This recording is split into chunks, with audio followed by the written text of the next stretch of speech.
I arrive at the airport with my suitcase and passport in hand. This is my first international trip, and my heart is beating fast. I look around and see many people. Some are smiling, while others seem in a hurry. I take a deep breath and tell myself, everything will be okay. At the check-in counter, I hand over my passport and receive my boarding pass. The attendant smiles and says, "Have a nice flight." I thank her, "Thank you." I walk towards security and see a long line. I try to stay calm while waiting for my turn. When I reach the gate, there's a problem. I look at the screen and realize my gate has changed. Feeling a bit nervous, I ask an airport employee, "Excuse me, where is gate 15? He kindly responds, "It's that way to your left." I follow his directions and finally find the right place. While waiting to board, I watch planes through the window. They are huge and impressive. I feel a mix of excitement and anxiety. Will the flight be smooth? I wonder. But I decide to focus on the positive. I'm on my way to the United States. This is amazing. When I board the plane, I am greeted by a flight attendant with a warm smile. She looks at my ticket and says, "Your seat is 18A. I thank her and look for my seat near the window. I sit down and gaze outside. The plane is much bigger than I imagined. During takeoff, I feel butterflies in my stomach. I watch the sky through the window as the clouds get closer and closer. It's an incredible feeling. The flight attendant passes by and asks, "Would you like something to drink?" I reply, "Water, please." She hands me the water with a smile. Hours pass and the flight is calm. The pilot announces, "We are flying over the Atlantic Ocean." This makes me realize how far I am from home. I decide to watch a movie on the screen in front of me. I choose an English movie with subtitles and try to understand the dialogues. As the plane begins to descend, I feel my ears pop. I chew gum to ease the pressure, just as I was told to do. Finally, I see lights through the window. We're arriving in Washington, D.C. My heart races. I'm ready to start my adventure. As the plane lands, I feel a mix of relief and excitement.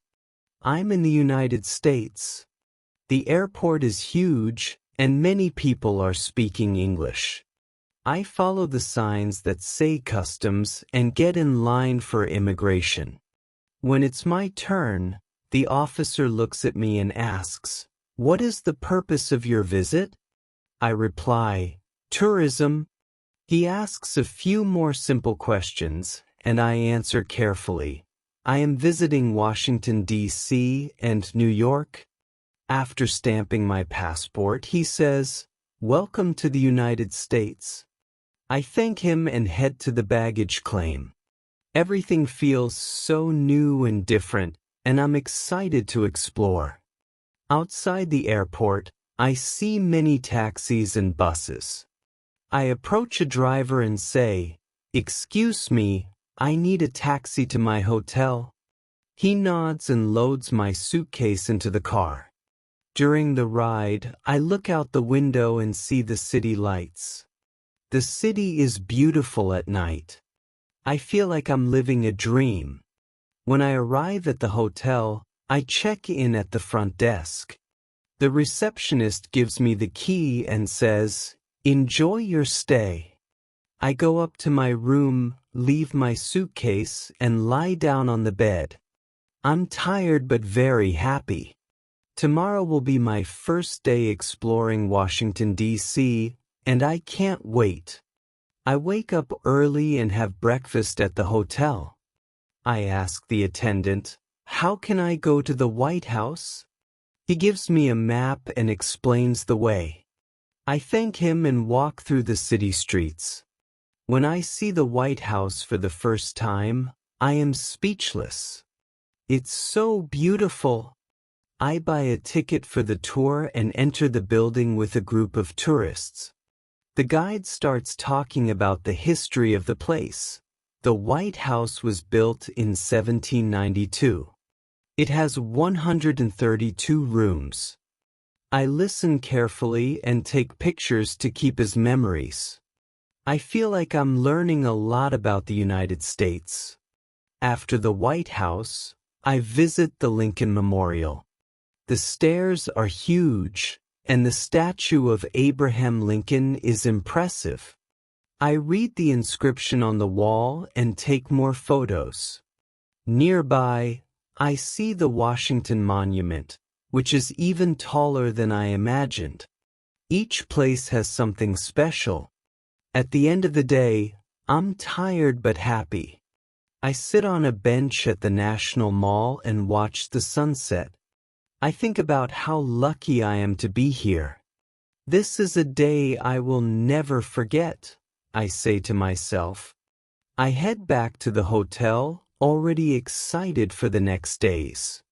The next day, I decide to take a trip outside Washington. I heard about Mount Vernon, George Washington's home, and I'm curious to see it. I take a tourist bus in the morning. During the ride, I see beautiful landscapes and typical American houses. It's a peaceful journey. When I arrive, I realize the place is full of history. The house is old but very well preserved. A guide explains, this was George Washington's home. He lived here with his family. I walk through the gardens and see the Potomac River in the background. It's a calm and beautiful place. At the local restaurant, I try traditional American food. I order an apple pie and a coffee. The waitress smiles and asks, "Do you like it?" I reply, "Yes, it's delicious." These small interactions make the experience even more special. I feel like I'm truly living the local culture. At the end of the day, I return to Washington, reflecting on everything I saw. Every place has a story to tell, and I feel connected to this journey. The trip is showing me a side of the United States I always wanted to know. My last night in Washington is special. I sit on the hotel balcony, looking at the city lights. I think about everything I experienced during these days. The White House, the Lincoln Memorial, Mount Vernon, each place was unique. But the best part was how I felt in each moment. I write in my journal, "Today I learned so much." I feel happy and grateful for this experience. I remember all the people I met and the words I practiced in English. Every conversation, even simple, made me more confident. I feel like this trip changed something inside me. Tomorrow I'm going to New York, but Washington will always have a special place in my heart. This was my first stop, and it was unforgettable. I'm excited to continue exploring the United States and discover what comes next. As I finally lie down, I smile. This is just the beginning, I think. This adventure is more than a trip, it's a new chapter in my life.